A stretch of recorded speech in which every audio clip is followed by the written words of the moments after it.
Good morning, everybody, to our continued discussion on exponential and logarithmic functions. Let me just get my tablet ready and we'll be good to go.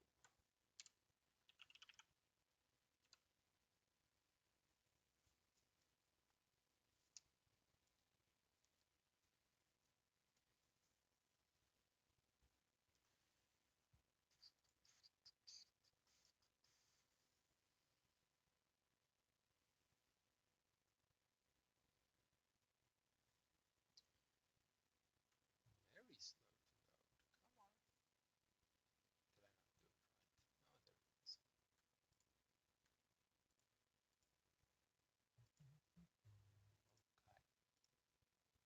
Now, if you look at the schedule, you will see that tomorrow was originally planned to be a catch-up Q&A session. We are actually going to need tomorrow as another lecture, otherwise we are going to fall behind. And this discussion is taking a little longer than I originally planned. But at the end, we'll show the schedule and just make sure.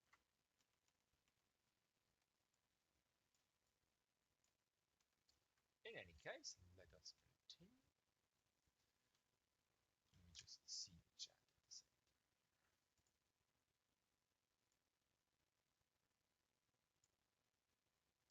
There we go. Okay. Now, we introduced the exponential function.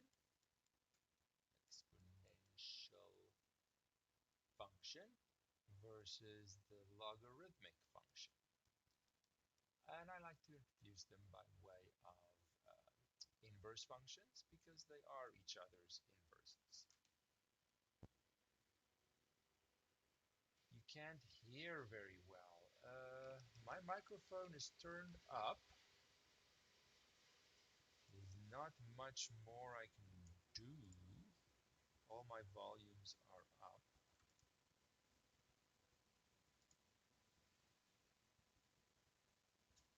Three people, that is a lot that can't hear. There's not much more I can do. I'll quickly check my settings.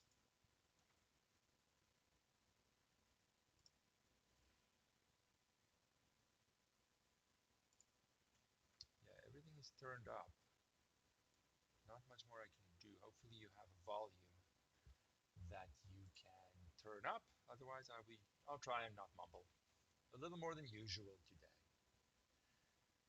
You can also try the YouTube video. Try the the YouTube stream. This is going at the same time to YouTube. I'll check my voice levels there. I'll turn it up a little bit. Max it. Yeah, why not? And maybe there on YouTube it's a little better. That's really all I can do. I have to continue. There's nothing more I can do. I haven't changed any settings. Everything I have is maxed. So worst case, try the recording. I'll double check the recording, but there's nothing more I can do right now. So we have an exponential. I want to think of it also as an exponential equation.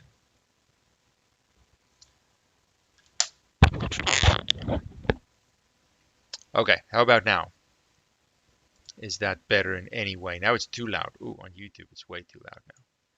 Man, I'm all over the place. How about now? Is it better now? Yay! Okay. The exponential function can also be seen as an equation, where if I just think of the natural one, I have e to the power of, let's say, some number b. And I'm going to get an answer, and the answer, let's call it c. Right? It depends on b and c. B and c are going to be some numbers. Actually, they're all numbers, but I have some flexibility in what they are. We'll stick to the base e, that's not going to change. And if you give me a number b, could be 2, for example, then I'll go and calculate. Oh, I don't know how to do e. I'll go and calculate e to the power of 2 and get an answer, maybe 5 point something, right? So this is the exponential side of things. The equivalent side, but on the logarithmic way of looking at it, is just a little backwards. The logarithmic side is going to say, you give me the answer of the exponential calculation, and I will then tell you what power of e will get you that answer. So the role of the b and the c are switched around. In the exponential version, the b is the input and the c is the output that I calculate with this exponential calculation. In the logarithmic version, the c is the input and the output is the power of e that would get me that c. But the relationship between b and c is the same. It's just looking at it from a different side. So in some basic concept situations, it helps me to think about just casually, informally, what is the exponential function doing in terms of a calculation? It's raising something to the power of something else. Fix the base. Let's take e. You give me a number. I take e to the power of that number, get an answer. Nothing strange. It's more familiar. It's been around in our understanding for a little bit longer. That's the only reason why it's easier. The logarithmic version is saying the same relationship just from the other side. You give me the final answer to your exponential calculation. And the logarithmic function, what it does is it's going to give you the exponent to get you that c. It's just backwards. Given b, calculate c, left side. Given c, calculate b is what the logarithm does. But the relationship is the same. Okay. And sometimes I'm going to come back to this because understanding is always going to be memorization. If I then look at my two properties, which we've listed yesterday, where I can't remember which one I did first, but I'll do this one. I'll do this one first. It doesn't matter which one. Did we write this? Oh, I can't remember if we wrote this property. What did I call this? I'm going to call it C. Did I write it like this? Oh, this doesn't look like something I did yesterday. We might have used different letters, but I'm pretty sure we did this. Let's go. The other one is like this. I'm going to use a B and a C this time. I don't think I did that yesterday. Regardless, it's the same thing. The letters are irrelevant. What does this first one tell me? Now, informally. Well, if I just look at the exponent, that rep in the box is a number. It's the number that I have to raise e to the exponent, the power I have to raise e by, I guess is the word, to get an answer of c. I then raise e to that power, and therefore I'll get an answer of c. Sometimes it's easier to informally understand what these functions are doing, and then I don't need to think of it mathematically as a composition always. But that is really what I'm doing. The other version is just the other order of the composition. What is inside the bracket? It's a calculation, an exponential calculation. Given some number b, I raise e to that power, and I'll get an answer. Okay. The logarithm is taking that and outputting the power of e that would get me this thing in the bracket. But because that thing in the bracket is e to the power of b, the power has to be b. Now you can reason through it like this. which I really like as a test of your actual understanding of how these things are related and what they're doing, input, output. It's always a good idea. Or you can just memorize this, or you can think of it very mathematically as the composition of two functions, one way and the other way. Either way, they cancel each other, regardless of how you want to think of it. And these properties are very handy. Okay. So these things come up now and then and make my life easier if I can understand what they're doing and they're linked to each other and all kinds of things. There are, okay, so let me think. What's an easy way to do the next bit? Okay, so let's take an example. Actually, before I take an example, I'm all over the place today. I just want to remember something first. So remember, if we talk about derivatives, the derivative of the natural log function, sorry, that looks like a u, it is an n, ln, is 1 over x. And of course, x has to be positive because the log function isn't even defined anywhere else. So now, if we take an example, and we take, for example, the function y equals natural log of, what shall we say here? X squared plus 1 over x minus 1. Let's say something like that. Now it's a little made up, I agree, but it can happen. Now I see, okay, it's clearly a function of a function, right? There is a clear bracket, and there's some stuff inside the log function. Clearly function of a function. No doubt. Now, whether you want to write it out or not is kind of irrelevant. It's whatever level you are at, but let's maybe do that. Let's say u is the obvious inside function, and then my y function is the log of u. I just sometimes say log because it is the main one we use in calculus.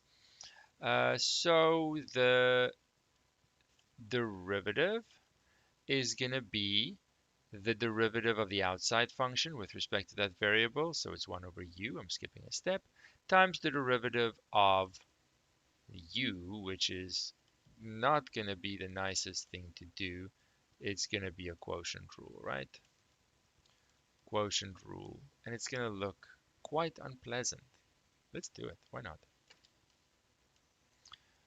So it's 1 over u, so it's going to be 1 over this thing. I could clean that up maybe a little bit by flipping it around. However, that is what it is. Then I have the quotient rule here. Oh, that's going to suck. Quotient rule is the one I prefer to avoid as much as possible. Derivative of the top times the bottom minus the top times the derivative of the bottom. It doesn't look very good, right? It turns out that there are quite interesting and special properties that the logarithmic function follows, and no other function, that allows me to simplify things in a way that's not really intuitive. I have more properties than that, just those two basic ones.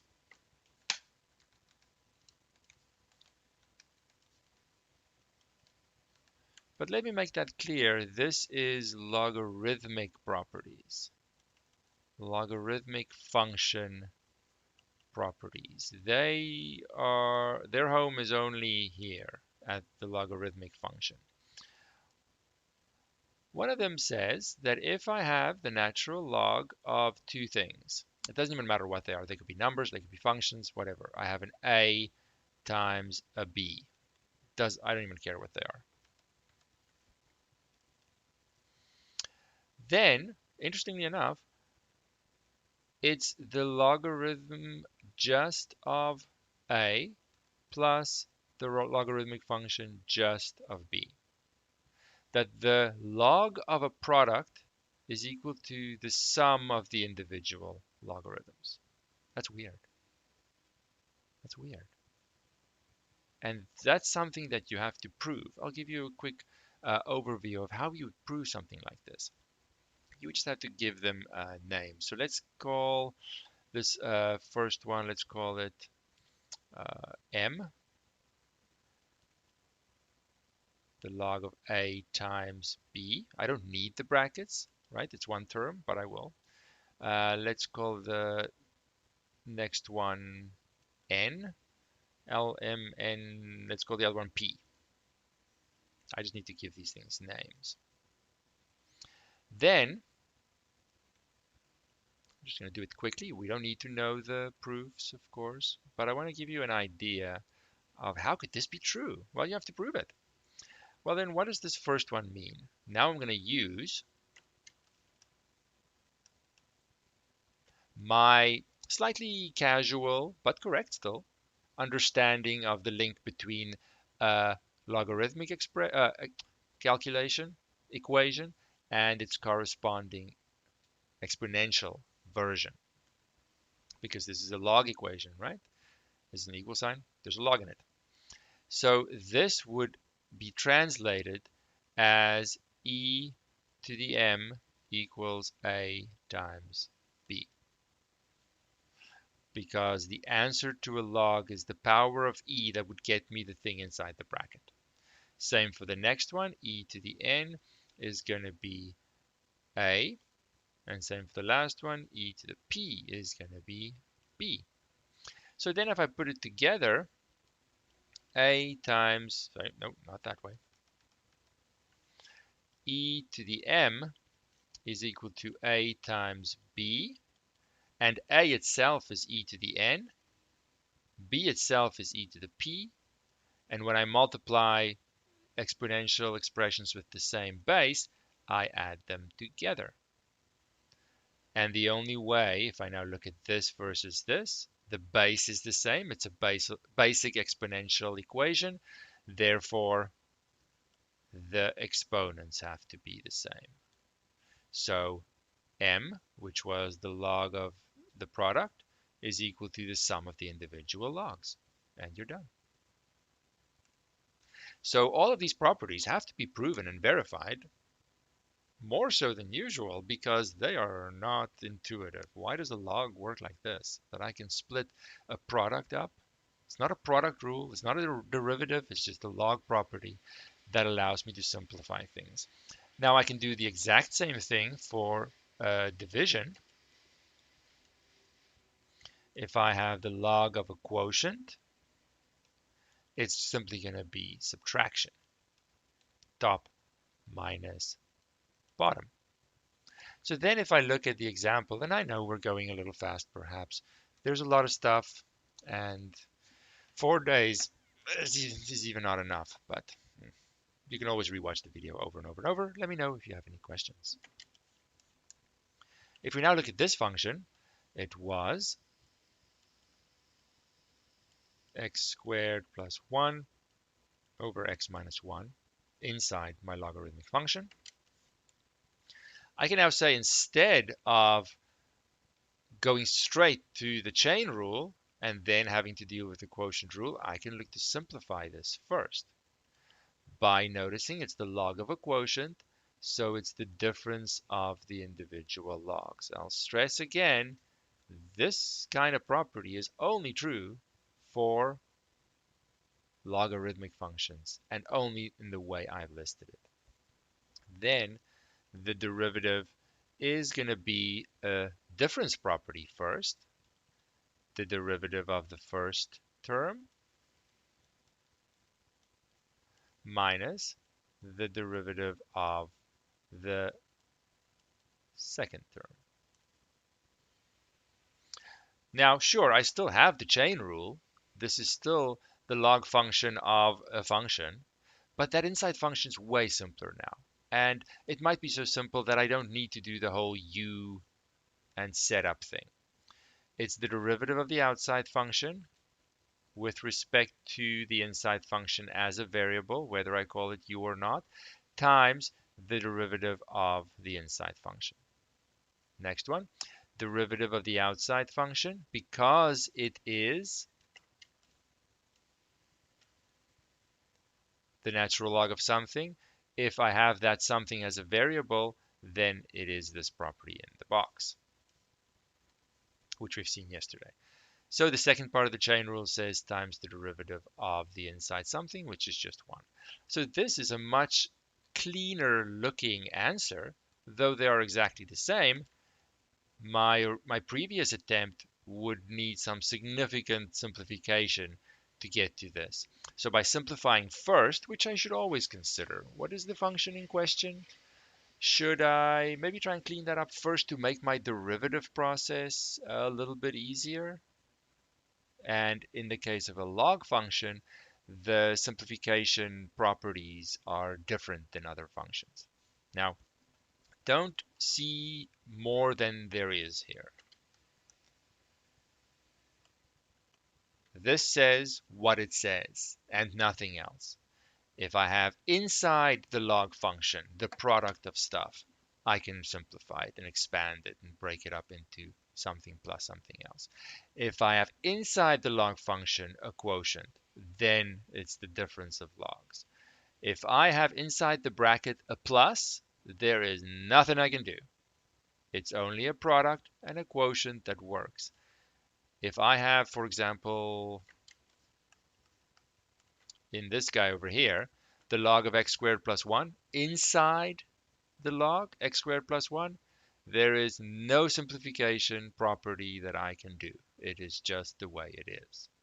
Don't see extra properties where I have not mentioned them because they don't exist. Okay?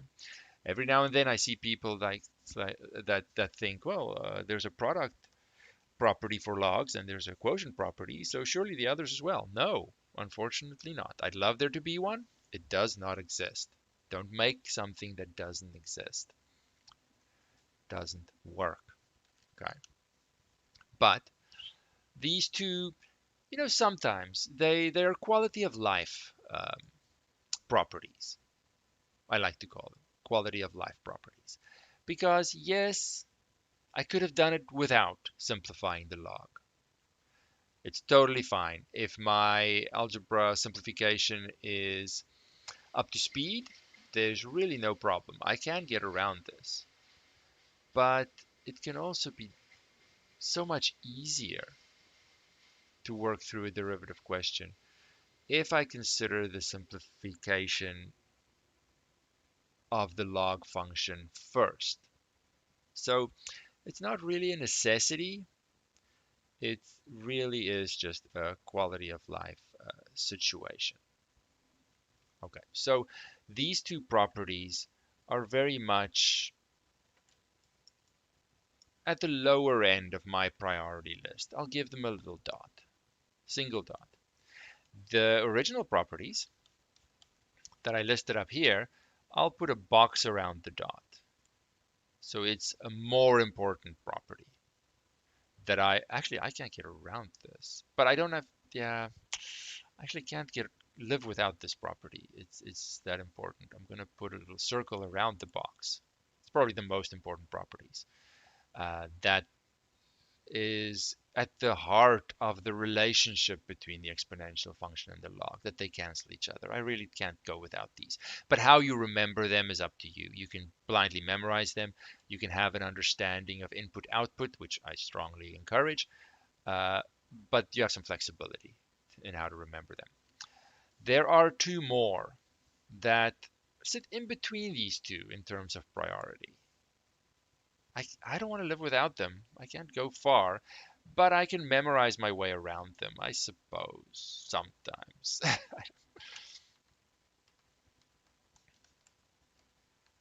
And I'm going to do one now and the other one tomorrow, maybe, or later today.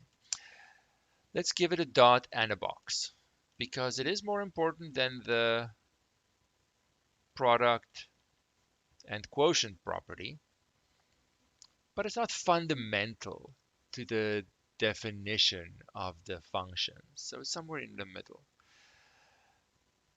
Now let's just see what it says. If I have the log of, how should I say it in the simplest way? I'll say it like this. If I have something to the power of something else, it doesn't matter what those somethings are. There could be variables in A and in B. There could be just an x to the n or x to the power of something. It doesn't even matter. Doesn't matter. Interestingly enough, this on the left evaluates to the same as this does. It's not intuitive how on earth this could be, and one would have to go and prove it. And I would feel better if we do prove it. But I have this power simplification property that the inside the log function, the exponent can quote unquote move to the front of the log. That's so weird. So weird. How would we quickly prove this?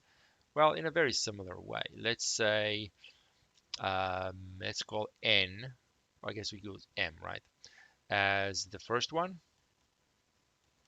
And let's say n is the second log. And our strategy for most of these are to rewrite them to the exponential version, which I'm more comfortable with. So the exponential version, and then I'm using these inverse properties. No, not the inverse properties. Well, in a way, the box, the relationship between the two,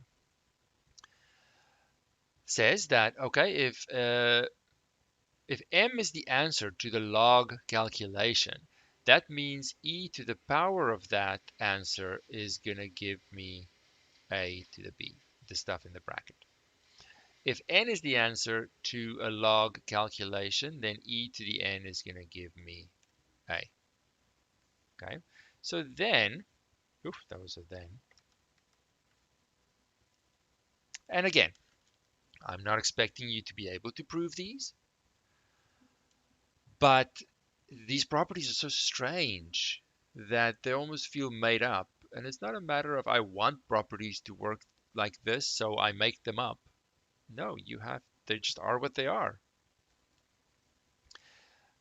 Whether they're intuitive and what I want or not, they just are.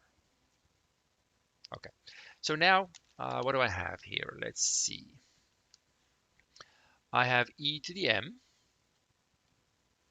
is equal to a to the b, but a itself is e to the n. So it's e to the n to the b. I literally just said you don't have to know the proofs. So no, not in the test. It's simply because they're so weird, people don't understand how they can exist. And at least seeing the proof once makes me personally feel better that, okay, someone thought this through. I just have to use it now. So e to the n to the b is e to the n times b, or b times n. And again, I have a basic exponential equation, so the two exponents have to match. So m is equal to b times n, and I get my top property. Because m was the first log, n was the other log, and that's just the way it is, whether I want it or not. But this is an extremely handy property. Whew, so handy. How you remember it, I don't care. I'm not remembering the proof to remember the property. I just think of the exponent moving. But again, it says only what it says. So for example, if I have y equal to natural log of, let's say, x squared plus 1, my favorite, to the power of 10. Remember, this is one term, so it's all inside the log. We don't put more brackets there, though you're welcome to. It just looks a little messy. So please understand what is inside the log and what's not. Very important, of course. We have mentioned that. Now, I have some options here. And again, it's for the most part, you can get away without these properties. Just like we did, but then we ran into the quotient rule in that one, right? You could do the same thing here. You can say, no, I'm going to treat it just the way it is, go straight to the derivative. Well, then, of course, it's a chain rule, right?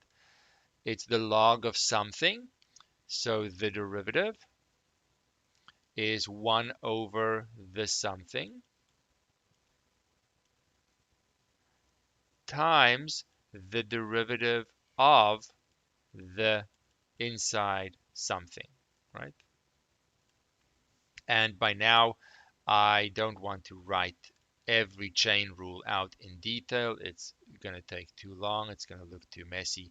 We ideally want to be able to do a chain rule by just talking through it. So if you're not comfortable with this, practice chain rule more until you can skip the whole U setup. So then this one would require, I'm just going to copy this first part. It's done. That's another chain rule. Function of a function. Inside function now is x squared plus 1. Inside something to the power of 10. So the derivative of something to the power of 10 is 10 times the something to the power of 9. I don't really care what the something is. The second part of the chain rule then looks at the inside something. Derivative is 2x. So it's not that bad. But because this was technically a function of a function of a function, I have a couple of sequential chain rules happening here. It's not anything terrible. Or you could say, I know this log simplification property where I can move the power to the front because this is some inside the log, something to the power of something else. And there is nothing else. Again, don't read more than there is. It has to be an A. The A could be big or small or messy or whatever, but it's one thing to the power of something else. It's something to the power of something else. There's no other things floating around here. Okay.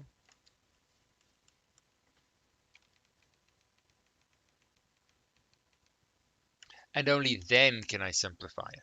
For example, if I have a 2 there, I can't do that anymore because the 2 is not raised to the power of 10. That's not fitting what I have up here. It doesn't look exactly like this. The property doesn't work exactly like this. I say that because many times people just run with these properties and make up their own variations. No, this is saying one specific thing, nothing more, nothing less. You have to use it correctly or don't use it. So instead, I can go and first say, well, this is perfectly set up. So I need brackets there now, right? Because it's 2 terms. So I can simplify it first. And now my job of finding the derivative is much, much easier. I have a constant times a function, sure. 10 times. I'll emphasize that. Why not? Derivative of the log portion. I know my n looks like a u. I'm just going to let it go. But it's a much easier chain rule situation now.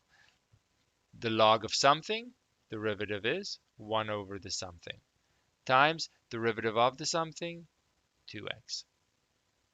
So neither one was impossible, but it's a quality of life situation for the most part. For the most part. For the properties, for the product and quotient properties, it's a quality of life situation completely. You can always get around it. You don't have to ever use these properties. It's just a matter of how simple do you want your life to be? And by simple, I am, of course, speaking relatively. You can make your life a little easier by knowing those properties. For the, doesn't have a name, the exponent property of the logarithmic function, it's again a quality of life issue. I could have lived without it. It wasn't crucial. But there are unfortunately situations where there's no way around it. It is, I have to use this property. For example, if I have something like, just looking at my ideal example, that equal sign doesn't look good.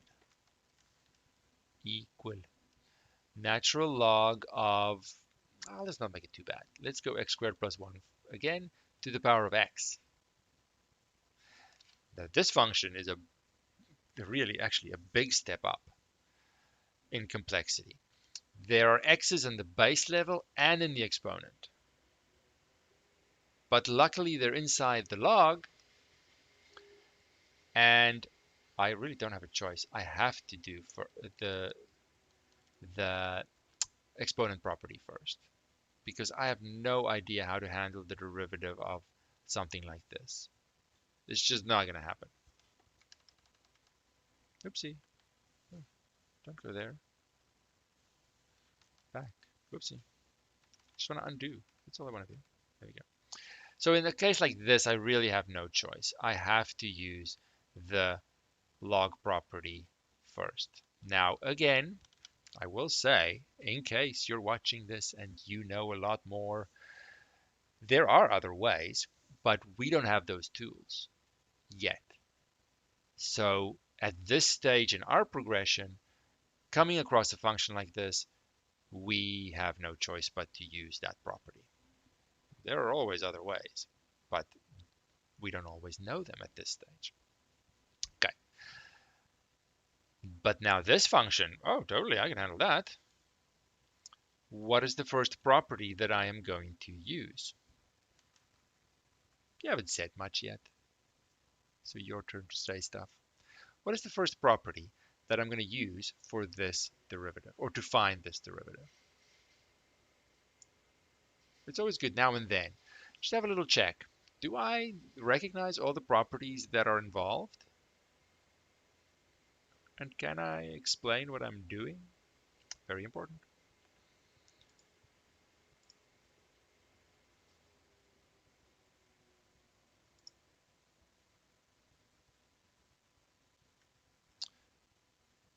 Constant times a function.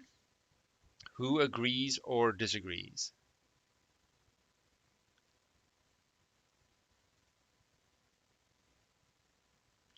You have no supporters or opposition. You're on your own. Wow, tough crowd. But it's neither good nor bad, so I guess it's not the worst thing.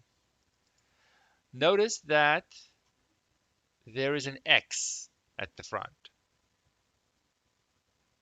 So it's not a constant times a function. For the constant times a function property, that guy in front has to be a number. And it is very much, well, it has to be a constant. And it is very much not. So do you want to update your guess? It is not constant times a function because it's not a constant times a function. It's a variable times a function. But you got the times right, leading me to my other option. What could be the other property? Silence is not a property. Look at your list. There are only like 7 of them. So you literally have a 15% chance to find one randomly. Sort of. Yes. Pick one. I'm happy that you said something, but looking at it again, now it's not a constant times a function. I do see the chain rule is going to happen. It's there, right? The brackets give it away for sure. But my question was, which one is first? Which one is first? We're building on top of those things, and those things have to be solid. I can't forget those basic things. Product rule. Thank you. Chain rule's coming, but it's not first. So I'll lay out the product rule for us. It's the derivative of the first times the second plus the first times the derivative of the second. So now I see our derivative of x is 1. I'll write the 1 there to show anyone who cares that I did do it. It just happens to not be complicated.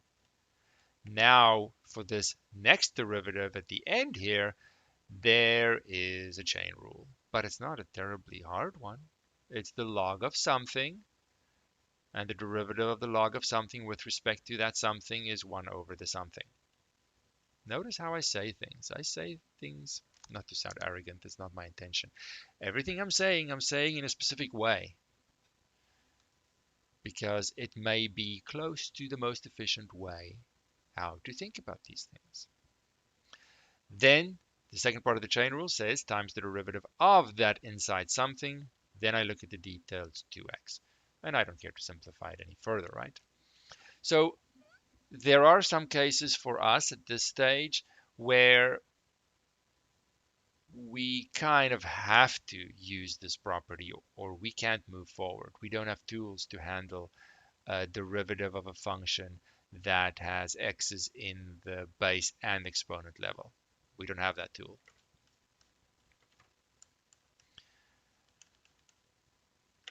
So this property of moving the power in front, please just note when you can use it and when you cannot. Very important. When I can use it, it's usually a quality of life property that I can get around, but sometimes not. Sometimes not. In the case of this bottom function here, there was no x in the exponent, so it's totally fine. I can choose. Do I want to simplify the log, or do I just want to go straight to the chain rule? It's your choice. So I can't really, for some of these, tell you you must memorize this, or you are going to fail. No, most of the time there are options. There are options.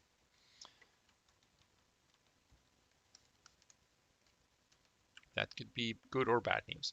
So now we are at the end. I just want to map this out again. Let's get a big picture of what we are doing here, what we've done, what have we done, and what is still missing. We started with a general exponential, not equation, function. Call it y, a to the x. We don't know its derivative. So that's a missing piece. Okay, it's okay. We moved on because that we got stuck there, and we found the natural exponential function. This wonderful e came to our rescue and gave us the simplest, easiest derivative we could have asked for, where we literally copy the function. It's the one time copying is allowed. Now, then we said, oh, I know inverse functions. So there's another function on the other side of this guy. It is the natural log function. It exists. And we just had to give it a name, ln of x. Use brackets, don't use brackets. That's up to you. For reasons I can't explain just yet, its derivative is 1 over x. We will get the answer to that derivative maybe a month from now. But regardless, it's not that bad, so good. So now I see that there's no direction here really, it's back and forth. The natural exponential function was a specific one example of the more general family of exponential functions where the base could be many things. So it's really not unreasonable then to think, well, the natural log function refers to base e. If I look at a different base, there should be a log function for all of these exponential functions. There should be a general log function as well. And there is. So let me just link these together. And this is where my chatty understanding, my informal talking through understanding, I think helps me personally, but we can agree to disagree. I have the exponential concept, where I'm given an input number b, I calculate e to the power of b, I get an answer. The log function says, give me that answer, and I will return to you the power of e that would get you that answer. It's just flipped around. So now I can say, so this is now the natural case, and I can say the same thing in general. I can say, give me any base. That's valid, of course, so greater than 0, not 1, blah, blah, blah. A is fixed. You give me a b, I raise a to that power, I get an answer. Maybe a is 2. You give me a, let's take an example. Let's take a base 2. You give me a 3, I calculate the answer, I get an 8. No problem. Right? Everyone can do that. There is a log sentence on the other side of this exponential sentence saying, you give me the 8, just like I did up here with the C. You give me the 8, and I want to return the power of 2 that would get me that 8. That's going to be 3. Now I just need to name this. I'm going to name it log with 2 subscript, and I'm going to say log base 2 of 8. I need to know the base, right? Because for a different base, the answer is not going to be 3. But the relationship between these are the same as they were for the natural case. So in general, I have some base. You give me a b, I calculate a to that power, I get a c, I get an answer. The logarithmic sentence says the base doesn't change. You tell me the answer that you want. I will give you the power of a that gets you that answer. Now, in my opinion, being able to reason and talk through what these things are actually doing and how the numbers in question are linked to each other, so good, so useful, that you understand what these things are and how they work when you can do what I just did. Maybe it won't happen quickly, but I do not want to live without that ability. So if you can get there, you should feel relaxed, because there's nothing then can happen. Nothing can happen. I perfectly understand what these things are trying to say. So then I can update my properties. I'm out of space here. I just now have the same things I had before, but in general. The relationships are the same. Everything is the same. So we're going to come back to this tomorrow, pick up at that point.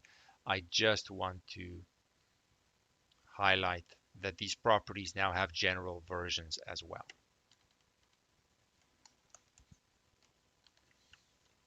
So general log properties. I have my first two, that if I have a to the power of log base a of c, it's just going to be c. The only difference here is the base isn't e, but a general a. If I have the log base a of a to the b, you can match it with the versions we wrote for the natural ones. Only the a is changing here. I have my product property, any base, big A times big B is the sum of the logs. Nothing changes. And you can prove them in the same way, you just have to be a little bit more general. You have the log base A of the quotient. I am almost done. Just want to finish here. It is the difference of the individual logs. There's a lot of things here. Why is that bracket so weird? Because I suffer from D2L lag. When I stream to D2L, it is laggy. It's not a criticism. Well, it is a criticism, but it's just a fact. It's not an opinion. Then I have the power property, the exponent moving property. Call it whatever you want. I don't know what it doesn't have a name. That would work for any other base as well. And then we have one more, but we'll leave that for now. So I want to come back tomorrow. We cannot, actually, let me just check. Are there any questions at this stage? Our conversation is not over. Let's just check the schedule while you think of questions.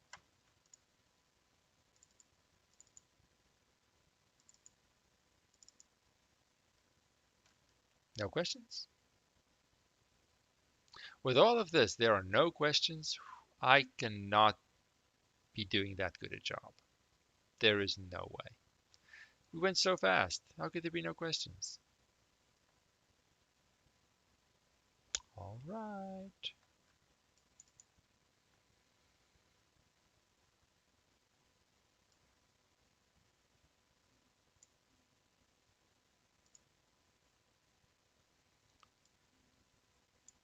Man, my computer is so slow now. Come on.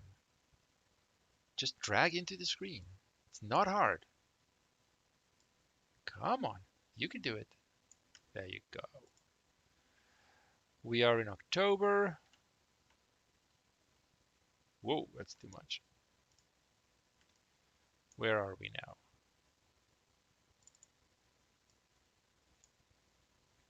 We are over here.